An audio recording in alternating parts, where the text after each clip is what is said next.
Paintball nerd. Today's guest on Paintball Nerd's Media Mogul interview started playing paintball in 1997. He started making paintball media in 2019. He is the exclusive content creator for Lone Wolf Paintball. Ladies and gentlemen, welcome to the show, RyGuy. How's it going? Good, RyGuy. Good to have you on, man. Good to be here. Enjoy any chance I get to talk about paintball and paintball media because it's kind of what I do all day, every day. Very rare that you're on the other side of the camera, huh? Yeah, I mean, it's definitely not my comfort zone, but it's definitely a necessity with these things. You know, it's great exposure for me, for the sport, for everybody, right? Getting to do these podcasts. I love how many of them are showing up, play the game, use Spick and Span, let's talk paintball. Like, it just seems like there's just more and more guys getting involved with this. And it's awesome because I think it's no different than doing like sports center shows or late night talk shows with actors and stuff. We have to create the content, create the story, and, share a reason to invest in people off the field to generate that connection to keep growing the sport. Exactly. So, RyGuy, how did you get into paintball? So I got into paintball when I was a kid. I think I saw it on TV. I was like 9 years old in 1997, and I was growing up in San Antonio, Texas. And there's a relatively decent paintball scene back then, and there still is. I mean, I think just from when I was a kid, we had Pipe Creek Paintball, Crossfire, Paintball Nights, Predator Paintball, and then a few others, I'm sure. But so I convinced my dad to take me, and then when I was 9 years old, just one day I mowed enough lawns and had $60 or whatever for a rental and half a case of paint, and convinced him to take me and drop me off and lie about my age, saying I was 10 years old instead of 9, so we get through the safety waiver. And you look 20. Yeah, probably. I was already buying cigarettes at 10. They're like, yeah, you're good. So I just played my first game, right? And my first game sticks out to me quite a bit because I remember off break, I went into like a huge aluminum bunker, and the paintballs just hitting it made the most intimidating noise in your first match ever. To where I decided I was going to shoot myself in the tip of my shoe and call myself out because I was like, I got to have a paint mark on me because then I don't want anybody to call this 9-year-old kid out for just being scared. But I obviously didn't think through the fact that like I was in a building and paintballs weren't coming in through the bottom, but it worked out. No one called me on it. I got out nice and safe. But then after that, I just kind of got hooked, especially once I played Hyperball. I was never really much into the woods or hybrid or capture the fort or scenario games. I think they're cool. I love filming them. I'll be at ICPL this week. I'm looking forward to that. But personally, just like I played a game of Hyperball and just fell in love with the pace, how fast you could do it, and kept doing it, kept playing. And then all of a sudden, Bunker Fest came to the field I played at called Crossfire in like 2000, 2001, maybe 2. Hard to say the exact year, but it was the second ever Bunker Fest event. Like, this is predating Chris Rangel's rebirth of it. This is the original, like, OG paintball, like girls serving drinks everywhere, people partying, punk rock kind of, All American Rejects vibe concert going on. Sure. And I think at this time, I was 13 and I was just intoxicated by it. I was like, I don't know how to play a musical instrument, but this is how I can become a rock star, right? Like you're looking around and you're like, this dude sells car insurance on the weekday. That guy's in the Air Force. This guy over here works at Jimmy John's. I mean, yeah, this is where I can be a rock star. As a kid, you see everyday people just making a story, living life, having fun. And even if it's only 5 people in the crowd cheering, like you're having fun. And I think that's what it was, right? Like, paintball was one of the first things I experienced as a child where I saw people of all ages having fun together. And just like, of course, you still had the attitude and the anger. The guy who got shot by the kid, and it was like, F you, little kid, you cheated, and my mini mag or Piranha or Sheridan pump or whatever jammed. My 3-way broke on my cap auto cocker. My pumping rod's no good. Like, this was back when paintball guns broke every 3 points. Like, you spent more time working on your gun than you did get into play. But I ended up taking a break for a while. 2005, I got to my GED and then joined the Army early 2006, and didn't really play paintball for about 6 years because I spent a lot of time either in training or overseas when I was in the military. I didn't really spend much time to where I was able to play. And then around 2010, I was starting a process for being medically retired at Fort Bragg, to where I ended up getting a lot of free time. I was able to just kind of not show up to work unless I had to go to a medical appointment. And I found this indoor paintball place at Fort Bragg, and I bought a mini 1.0, and invert made it, like the very first invert mini, because it was relatively, I get into the package for $500, and played speedball indoors on turf for the first time ever with a gun that kind of worked flawlessly, and I was rehooked. I was like, oh, this is awesome, and I'm an adult and I can afford it now. So I played it again for a few more years until probably about 2014. And then I decided to go on a road trip across America for like 9 months, living out of state parks, kind of just Love that. doing some things. So I stopped playing for a little while. And then fast forward to 2017, my dog tripped me down a staircase, broke my leg in 3 places. What? Got put in a above knee cast, gained a ton of weight, lost a lot of mobility. And then in physical therapy, I couldn't get the scar tissue to break, essentially, to get like dorsal flexion in my arm back, or my foot back. So again, it was wintertime, it sucked, and I found another indoor paintball place called O'Hare Paintball in Chicago. Shout out, rest in peace. COVID put it down, like a lot of indoor paintball places, unfortunately. But went there, and even though my mobility sucked, as soon as that buzzer went off, like I tried to run home, and I screamed in pain, but like scar tissue just cracked open on my ankle, and like I gained another like 3 degrees of dorsal flexion, and then I was like, why'd I ever leave? So then I kept playing and played all the way through D3, where that's kind of how me and Ronnie Dizon's relationship started. Is I reached out to him, and he started doing a lot of clinics within a program I started called Free Parking, and then was even coaching us to where we were winning D3 X ball tournaments, and winning them 1 or 2. We won at a pretty dominant rate. And then 2020 just kind of took its toll, and the stress of playing and shit talking and managing and everything. I realized that I wanted to be involved in paintball, but playing just maybe wasn't my thing, but being involved was. So then I picked up a camera in 2019, or in 2020, I fully picked up the camera and put down a paintball gun, and I just kind of never looked back, because at the end of 2021, it just became kind of surreal when I, arguably was the first person to ever just start pumping content out at a rate that most people weren't going to keep up with. I actually want to say Sam from All In Media was the first person to post a paintball reel.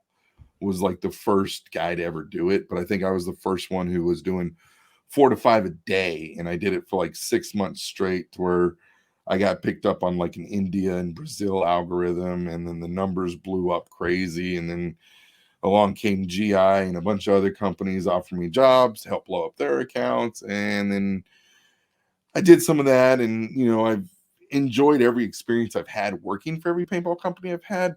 But then I found my way to Lone Wolf, and then I realized it was the dream, right? And the reason why I say that is because as a content creator in paintball, it is really hard to make a living, a livable living. Of course.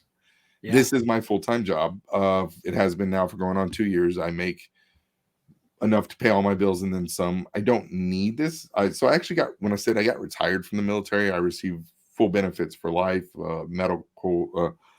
medical insurance for life, retirement pension, all that for life. But this was more of just, I needed to get out of the house. I couldn't sit at home all day. And sure, when you step into the realm of I'm going to make a living doing this, you lose control. And I don't mean you lose control of yourself. You lose control of what you're doing. It's no longer about your creative desires. It's about what can be measured to work in metrics.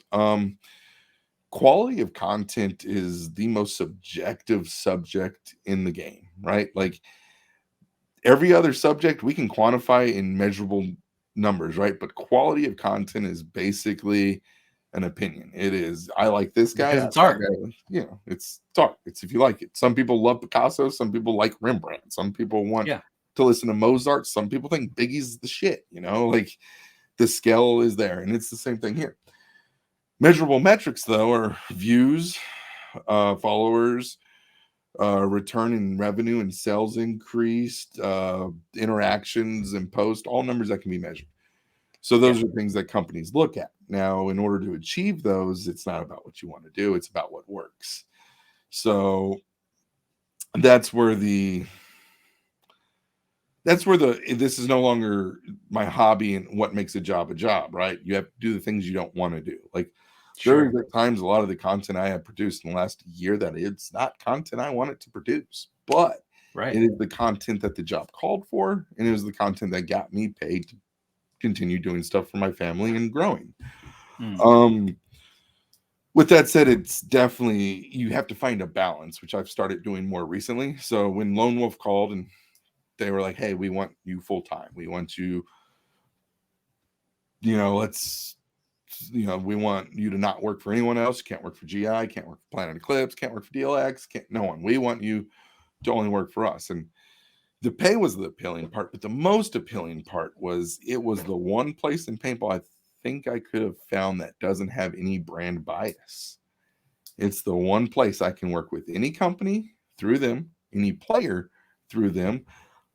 I can edit anything, and it's okay if it has 4 different companies' brands in there. Like one of the biggest, they're a store, right? And they're a big store, and they sell it all. If it's paintball brand, they sell it. And it was like when I realized, like, I loved JT. Like they weren't bad to me at all. Most people know I worked for them last year, and I left them for Lone Wolf, and it was a good relationship. John Dresser was one of the best bosses I ever had. Like especially just the level of knowledge and learning I did from him, from just being more of an adult to navigate things in this business. There's a lot of thing there, but at the end of the day, it could only be core, right? It can only be GI, JT, Empire, Titman.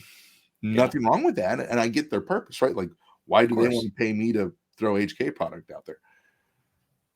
But here's the catch: how many players can you really look at that are head to toe in one brand? I mean, yeah, we look at not even Dynasty. They're GI shirt, GI pants, but they're Pro DNA pack, Pro DNA pads, Spire, Hopper, or Die whatever hopper they go to. And then GI's biggest thing is paint, but it's so hard to like really show the brand of the paint while it's flying. I can catch the paint streams, but you don't know if that's, I know that it's a GI ball or HK ball at the event by the shell color, but your viewer doesn't, so it was just a really exhausting and taxing job in the demands it had, and rightfully so, right? You're trying to market for one of the largest individual paintball manufacturer in the world, but being able to like lose those restrictions and be able to like make one ad that can have 4 brands, right? Like I can do a regulator ad of some guy, like me and Dylan filmed it. Dylan Fout, one of my best friends in this industry. I love spending as much time with that guy as I can. I don't think he gets enough credit because unfortunately, well, not unfortunately, I think it's just his choice. He spends more time as a Go Sports cameraman because he likes his relationship with Darren, and he edits for Go Sports versus what me and Verbal and Moffitt and Enrique do, where we hammered hard on our personal socials while still working for other people. He more so just works for Go Sports than does his YouTube stuff. So, but he's probably hands down one of the best editors in paintball. And so me and him shot this ad for an unreleased product, and this is right before World Cup, and it was a great ad. It was Andrew Garrity from Semi-Pro Blast Camp, and it was for a regulator basically, and they're filling the tank. We're running through the bunkers. He's talking about the progression of him and himself and his gun and how it's a personal investment. And it's just kind of a deep thing that you don't see much in paintball. I had to scrap the whole entire ad because right here in this little part, there was a small blue H because he was wearing HK arm pads right underneath the JT jersey. And at that moment, it was just like, it's defeating. Can't you just click the Photoshop button, make that go away, blur that out or Right. something? And I'm not going to. I don't have the time because I still have to burn. But it's like you guys have editors, and the answer's no. They're like, how dare we even try? So it's Jeez. almost it's literally it's that level. It's that level Yeah, in this industry I get it. when you get to the point of doing this for a living, right? Like you hear the peanut. Sure. Well, I'm not going to call it the peanut gallery. You hear the well, I guess I already did, so it's there. But you hear the voices in the rafters, right, saying that's not good creative content, or that's not what I would do, or then you're right, because it's not even what I want to do, but it's what Yeah. got me a $10,000 check to put a whole home gas generator on my house. It's what just paid for my family to go to Pays the Legoland in bills. San Diego, right? Like my bills are paid, but if someone else having done payment, but it allowed me to pay off my truck. It allows me to invest in my family. My daughter wants to take drama lessons before going to middle school, so we can do that, right? Like a military retirement's good, but you're not getting rich off of it, right? It is definitely you're going to survive off it, and that's about it. So yeah, like I decided, I love paintball, and everybody says let's do our dream job. Well, let me tell you a secret about your dream job. Your dream job's not all dreams. There are things that make a job, and that's called doing the parts you don't want to. If you didn't have to do the parts you didn't want to, it wouldn't be a job, and no one would pay you to do it because no one would not do it. Everybody would want to do it. Yeah. And that's why even like for this season, to help manage my own personal burnout, I've decided that I'm pretty much abandoning my personal social media accounts for the most part. I think the RyGuy Instagram sees about a post every 6 days now, just to kind of like throw one out there. But last year I was trying to keep up with JT Empire, Titman, GI, and all these other pages, and then plus still pump out the content on my page, and I just realized it's too much. I was like, you can't. Yeah.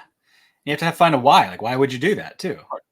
For a while, it was chasing real bonuses. I was like, I'm going to chase this bonus. It was almost an endorphin hit, right? To see how high you can get the number to go. Sure. Verbal owns the record. Shout out, my man. I'm not going to disclose how many tens of thousands he made in 1 month, but it was up there, right? Like, and that was the chase. The GI money paid the travel, and that justified the bills, but there was still just this. You gotta have a challenge, right? I'm goal orientated, and money's not my goal. Money's a tool.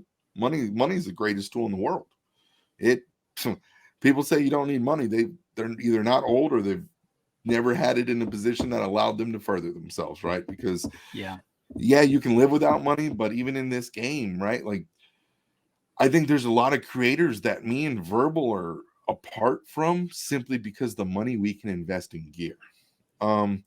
Because there's this line chart that does an X, right? It crosses at this point to where your knowledge of how to use a camera and the right tool for the job with the right lens, the right memory card, the right whatever crosses to where eventually it does matter on the quality of your work. I mean, if you don't know how to use a camera, none of it matters. But the same thing you want for photo is not the same thing you want for video. You want a light camera for photo. You want a heavy balanced camera for video so you can film more steady. And that's why you've seen guys like me and Verbal have gone with the big lens, and now we've put in rods on the bottoms, and we have big battery packs in the backside of our camera because it balances it for us instead of all the weight being in the front. And we also don't have to change our batteries throughout the day. And it's a different method of looking at it, but it does take money. But the more money you invest, the more money you can ask for. And that's the thing I don't think people understand. Like, there's a lot of people who aren't pricing themselves to be able to invest in their gear. And I think me and Verbal are kind of thankful for it, right? Like we get to kind of have this nice, like, clarity or quality advantage sometimes. And there's other guys that are there too. I just can't list them all, without forgetting somebody. So if you're my friend, I'm sorry if I forgot you. We're homies. Love you on the field. But then there's guys, that, man, if someone gave Dylan's even one of the best guys, right? Someone gave Dylan $25,000. I know it sounds like a lot of money, but in camera gear, it's nothing. Give that man $25,000 to buy a camera body or two, the memory cards, the batteries, the lenses he needs. He'd change the way you see the game because his mind can do it. His mind sees so much deeper than me and Verbal does. But unfortunately, budget isn't quite yet there, and it might get there. Someone will invest, and I'm not really sure why I rambled that far into this, but it's just this Well, someone thing. might invest in him now that this is out there. Right. Like, well, I've seen Iconic, like he's doing his mentor thing, and I'm sitting there, I joke with Verbal, I'm like, bro, the best way you can mentor someone is loan them all your extra gear, because you have, like me, all this stuff we're not using that we've upgraded from that's still great Yeah. stuff. And I'd say me and Verbal have tried to do our best to really help Dylan. So we've worked with him quite a bit. We've traded him gear for some work. And, you know, a lot of times there's times where me and Verbal have gone and we've had Dylan edit stuff for us because we want to invest in him. But he doesn't want the charity. So it's like, well, I can edit this, but if I let Dylan edit this, then he can buy another tool and then his game gets even better. And then the better he gets, I'm going to be motivated to get better than him. And then it starts this back and forth of how can we just all get better. And that's kind of, I think, why me and Verbal become such good friends, is because every night at 2 a.m. we're sitting there messaging each other. And it's like, what gear did you buy this week? What gear did you buy? How are you using it? What lens are you going to use to shoot this event? Like, you know, we and him and 40 Media all have an Airbnb in like 2 days at ICPL. And like 2 weeks ago, me and him are like, so are we using 70 to 200s? Are we going to use a 100 to 500? Are we just going to sit on the hill at Tiki's and get every angle we can with big lenses? How are we doing this, buddy? What are we going to go about this? Like, we plan it. Sure. Like, and I think that's the awesome thing too, is me and Verbal are no longer trying to book teams. You can't book us. So there's no competition between us. We're just friends. Like, we don't look at each other as lost money. We look at each other as pushed progression, right? Or like motivation, because Totally. unless somebody else, inspiration. Yeah. And, you know, Sam from All In Media made the first reel, and it made me go, I can do that. And I like that. And then I went, I'm going to do this 5 times a day. And then Enrique and Ryan Moffitt asked me what I was doing. I told them, they added that and then put their own little flair. And all of a sudden they've got these slow motion clips with slightly exaggerated audio that just look crazy fire. And then Verbal's like, well, hell, I've been doing photos or video the hard way with photo GIFs, whatever. And he just stepped in the video like, hey guys, I'm here. And we're like, great. Now Verbal's here, beating us all. Love you. Well, I mean, what you do, RyGuy, with video is amazing. I think that, well, it's obvious you're responsible for Lone Wolf's their aesthetic appeal, right? The quality of their videos, you can see that. And I don't know of any store, maybe ANS, but I don't think they do ANS more doesn't than have the plane footage we have, right? And I don't think they put out nearly the content they do. So they just have the guy in the warehouse, like, this is what we got in stock. But as far as like a paintball store that puts out a tremendous amount of content, that's Lone Wolf, and that is because of the effort that you put in. Well, it's not singly me. It's a team of us. Right? Can I just give you the credit though? So I would love to take it, but so I am only actually responsible for the plane footage. We'll say that. So all the product footage, there's a guy named Mark is filming and editing that, because he's actually there at the shop. So I live about 3.5 hours from Lone Wolf. Gotcha. So I work more remote. We installed a server in my house that's on the other side of this basement wall that we just feed footage back and forth on. So I do all the filming and interview stuff for the players. Mark does all of the product and review stuff that you see at the store. And then Fitz does a lot of my editing for my reels. I do my own editing for the YouTube for this year. And I think a lot of that is because last year, I want to say I made over 2,000 reels, and I just don't want to make another reel at the moment. So you mentioned that you're kind of steering away from your own social media posting. You're focusing more on, what you're doing with Lone Wolf. Are there any projects that you might be working on here in the near future?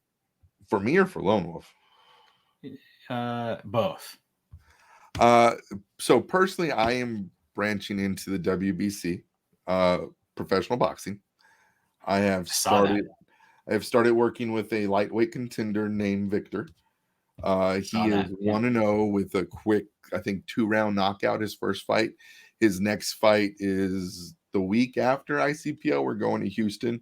Once he hits 6 to 10 professional wins, which he's scheduled to do 5 fights alone this year, he'll get a title shot. So for me, that's my personal thing. It was also finding a balance, right? So Lone Wolf does pay me really well. I don't know if this might come as bragging, and I don't want it to sound as bragging, but I want to say the salary and the deal I pull with Lone Wolf will mark the highest paid individual paintball media salary paid to like an on-field filmer in the sport. And I could be wrong, but I'm pretty sure. I think the only person who may even have ever been close, or if they beat it, was Kwitsky with HK. But I had an idea of what he made, and I tried to go for more, and they made it. So with that said, they kind of bought the right to have the first use of my content. So with what they pay me, it's not really fair for them if I'm making 5 or 6 reels a day and posting it to my personal media, because then I'm going to cannibalize it before they even get to use it. And yeah, at this point, I mean, I'm not going to say no to what they offered me. I'll never be able to sustain in real bonuses, right? Like I might be able to make 10 grand in 1 month or 5 grand in 1 month in real bonus, but then the next 3 months will be $300, $500. Like it's not a sustainable high number. There's this weird influx that you might get lucky and you hit a viral reel in India or Brazil or another country picks it up and you skyrocket to 30 million views. But to break it down, my real bonus on Instagram, if I get 350 million views in 1 month, I can earn $35,000. That's 350 million views though. So that's what, 35 million views per $1,000 or something. I don't know. I'm not that good at math on that scale, but if we break it down, whatever, I want to say like per million views, you get $100 basically. Like it's not tremendous. No, not for the amount of hours that goes into pushing out enough content to have a chance at several viral posts. It's just that same amount of time applied with Lone Wolf gives me a guaranteed salary that allows me to just do more in life, allows me to invest more in myself, my business, filming, my family, or even trying to do more personal projects in the sport. But then also Lone Wolf gave me another deal, right? So working for G, I learned a lot. That it was probably one of the greatest experiences I had in paintball as up till now, because again, working with John Dresser, I just learned a lot. I learned how to deal with managing people. I even learned how to email correctly. That was a big thing, like learning how to like break up what I'm saying and not just send one long running thought. Like my ability to communicate got better. But I also learned that working with professional paintball players at events can be a little challenging. And he said, "Oh yeah." And it's not because of them, it's because of the focus, right? Like they have 3 or 4 days to win that event. And that's their mindset. That's their focus. That's what is, that's what's on their mind. I have 3 or 4 days to get an interview, get them to plug the gear, the sponsor, to give me time, but I only see them at the field for maybe 3 hours. And during those 3 hours, I have to balance whatever matches are going on that I need to get, whatever product stuff John wanted or whatever, right? So I learned using pro players at events, it is possible, but you're much like better to go to practices, right? And also pro players aren't really buying a lot of gear, but it's who we use to push all the gear. Yeah. That's not that's not who's shopping. It's just not like very few pro players are buying their gear. I mean, there are some, but it's more or less than more that are buying it. So I birthed D2 Lone Wolf. So Lone Wolf will have this year an NXL D2 program that is technically owned by me, but backed by Lone Wolf as part of my media negotiations to help me do my job, right? So like I have a team that Lone Wolf is sponsoring very well. The details don't matter, but it is probably the best sponsored D2 team in NXL history. But these guys have to be media assets, right? Like they have to take the time to say Lone Wolf Paintball. They have to take the time to tell me what they think about this mask. If I ask them to use this gun, they have to use it, right? The team has no dedicated sponsorship besides Lone Wolf because, again, we buy it all, we sell it all. So why would I want to limit them to one product? And at the D2 level, I can film a story, right, from the grind to pro, the legitimate grind to pro, because I think a lot of teams make it to D3, but I think D2, D1 is when we can start saying, okay, these guys are serious, because at D2, D1 is when it's not as much about your friends and it's about making the goal, right? That's when teams break apart. They form new teams from little pieces, because that's what I did. I took a couple players from my program, Free Parking. I took a couple players from a program called Midwest Army, and I took a couple players from the premier semi-pro Phoenix Rising program that plays WCPPL, and I created the D2 NXL line. So it's very experienced line with really good players, and the coach of the Phoenix Rising program, Alex Raukuch, is who also plays for semi-pro Blast Camp until he tore his ACL last year, is also coaching the program. So, it's kind of, I get to be a media guy that owns a team that I'm going to try to take all the way to pro with real backing, while also getting to do my job. It's like I completely living the dream. My dream was to find the pro field, right? And 34 years old, 350 pounds. I got 3 bones that don't belong to me. I got plates, pins.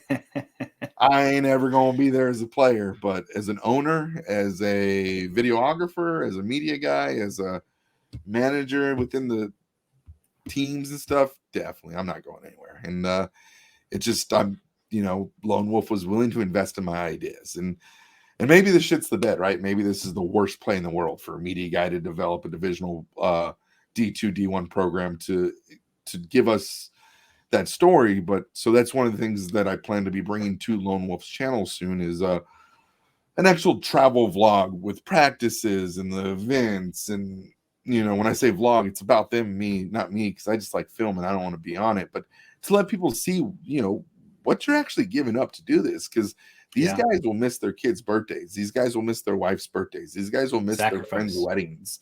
These guys will not take this job promotion because they have to be able to keep this schedule. And I'm going to cut some of these guys, maybe, hopefully not. But I mean, it's just the reality of it, right? This team is being ran like a professional program in another sport. I'm the owner. I have a general manager. I have a coach, and we have sponsors. And then results have to be made. And if they're not, round goes the ring, and we're going to make changes until it's effectively done. Luckily, this last weekend, we were out in Phoenix against Scottsdale Elevation and Semi-Pro Phoenix Rising. And the first day was rough because we were learning the layout and just rusty from being in the Midwest, going out to their nice weather. They started pulling it together pretty well, and it was looking good. So I'm excited to see what event 1 looks like for them. Right on.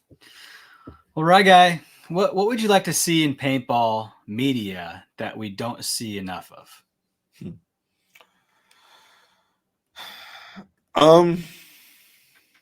Interviews, but divisional, but not like this. I love this kind of interviews, but I'm talking about the more intimate, one-on-one live, like Go Sports, Matty Marshall style interview, like what I released recently, the Luke Howe family. I've been doing Colt, Trent, and Mason.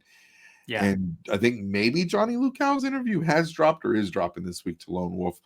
But it's the grind story, right? Like, we all know the pros, but that divisional D3, D2, D1 story, I want to see more of that. And I kind of aim to bring more of that this year. Of course, I'll be on the pro field, but when I was with GI, I was pretty much dedicated on the pro field. This year, I will float around to the higher divisions that, have the more steady show out, and maybe even work on some sort of divisional award system. Maybe we'll call it the Lone Wolf Awards or something. That'd be awesome. Maybe. Cool. Possibly. All right.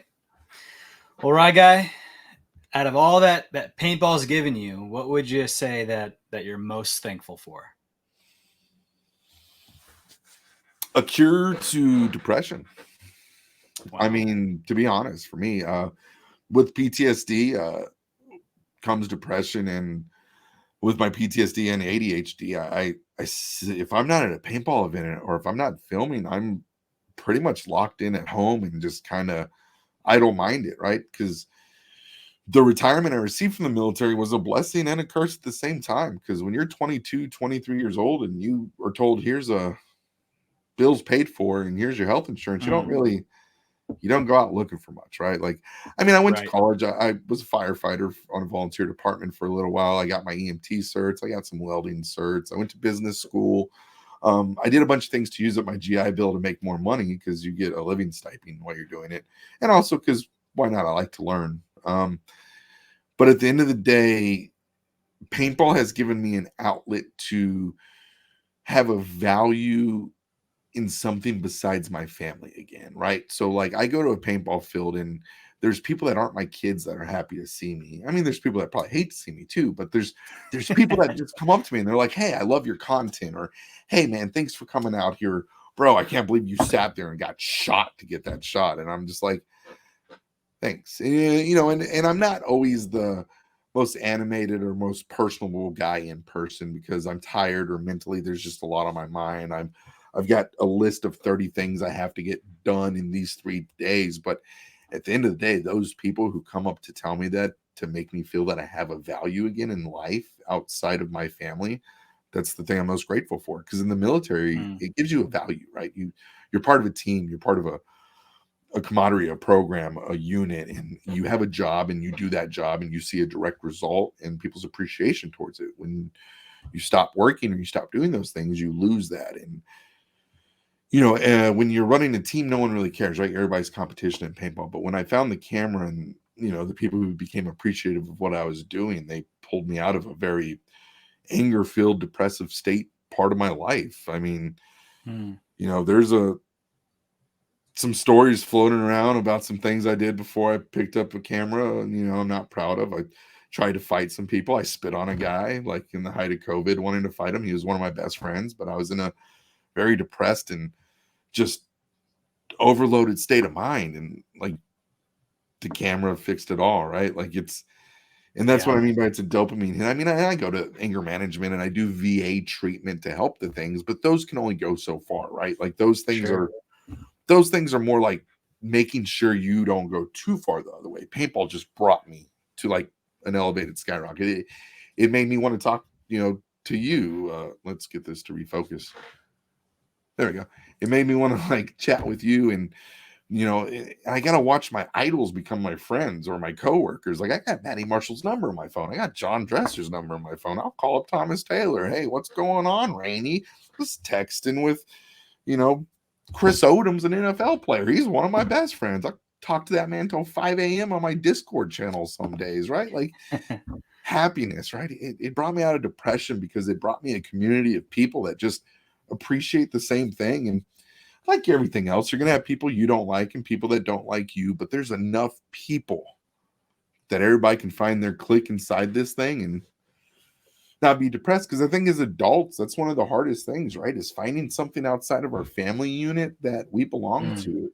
As kids, we have organized sports, we have school, we have our groups at lunch, right? But adults, we have kids, and I love my kids. They're the best thing in the world. I love my wife. She's amazing. She's the reason I have anything, because if not, I don't think I know how to pay a bill, right? Like I just swipe the card, keep everything going. My wife manages it all. She makes the real magic happen. But without because at the same time, I've tried filming a lot of things, right? And I'm not interested. I've learned that too. With the camera, if I don't love it, I'm not gonna do it. And I love paintball. right. So that's why I do it. The money definitely, again, it's the tool that lets me keep doing it because it's expensive. But yeah, just paintball killed my depression. Awesome. That's beautiful. Yeah. Well, RyGuy, thank you so much for your time here. Is there anything that you'd like to part with for the paintball community? Uh, to paintball community and all photographers, I made a post last night. There's a paintball video and photography group that is for media guys on Facebook, and I made a post talking about if you're a photographer in paintball and you haven't turned your camera to the video setting, you're not really doing yourself a favor. And I want to kind of touch on that. And what I mean by that is this: we are in a digital evolution of video. Photos are awesome. Everybody loves photos. But the value of a photo has diminished greatly because we all have phones that can take great photos. We all have phones that can take video, but it's a little different still, right? Like not all videos have phones don't have a 70 to 200 lens that can zoom in and do 8K, 4K, 120 slow mo, etc. But photos are just, they're great, they're amazing. But if you're a media guy in paintball and you're not at least turning your camera, because your camera has a video mode, I promise it does, unless you're out there with a Polaroid. Like, I don't care if you have an 80D or some old DSLR, 70D, a Mark 5D, whatever, it has a video mode. Turn it to it, play with it, practice with it. I'm not saying make it your offering. I'm not saying make it your baseline or even make it your niche. But in 2 to 4 years, if you're in paintball media and you can't offer some kind of video with your photos, I think you're going to have a hard time keeping your pro pass, or you're going to have a hard time maintaining in the top of the game, because at the end of the day, you become a one-trick pony in an ever-evolving digital climate where, I mean, starting tomorrow, February 1st, YouTube, arguably the largest platform for content creation, is doing a split of monetization, meaning that 55% of all of its ad revenue will go to long format, and 45% of all of its ad revenue will be going to shorts, which is huge. It will be the first platform that has actually dedicated a full budget of monetization versus a pay to play kind of bonus incentive system that you have to be invited to, right? Like on Instagram, only people that get invited into the bonus system get it. And most of those invites, I think, are done because it was an experiment, just like Facebook did as an experiment. And I think now YouTube's coming in saying, watch this. So if YouTube's willing to change the way that they distribute their billions of dollars in ad revenue, I mean, what YouTube makes in 3 weeks of ad revenue dwarfs, I think, any actual major like channel or network. It's insane. It's in the billions every 3 weeks. For them to change the way they structure that should be a sign to everybody that shorts aren't going anywhere, reels aren't going anywhere. As much as people might not love it because it doesn't itch your artistic need to create, you have to understand that reels are going to be the part of this that makes it a job and not a hobby if you want to maintain position and place on the pro field.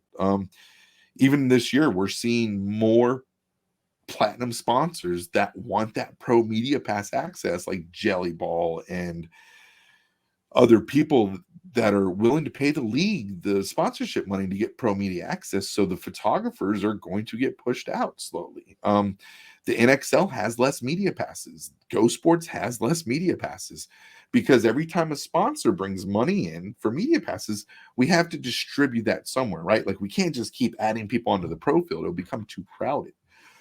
So love me or hate me, you can't argue with what I've done. So my word of advice to anyone who wants to listen to me or doesn't is that you will not be doing yourself any favor if you don't start switching that camera into video mode and just practicing. I'm not saying that's all you offer. Heck, I love posting photos still. I started off taking photos, but I saw real fast there's way more photographers than videographers. And if you start looking around now, there's starting to become a lot more videographers than photographers. It's kind of like we're witnessing the new film to digital jump, but now it's photo to video because a video camera is just so much more accessible to shoot 4K, 6K, 8K. And I mean, that's what I think I'd leave it on is if you fancy to call yourself a content creator of any kind, if it's photo, vlogs, interviews, whatever, and you're involved on the field in the sport and your camera has the ability to be turned to video, do it just to start practicing. You're not doing yourself any favors by limiting the tools in your toolbox that you have to offer. Because at the end of the day, again, even if this is a hobby, you need money because money is a tool to make this all possible. Boom. Wisdom. That's all I got. Thanks, RyGuy. Yep.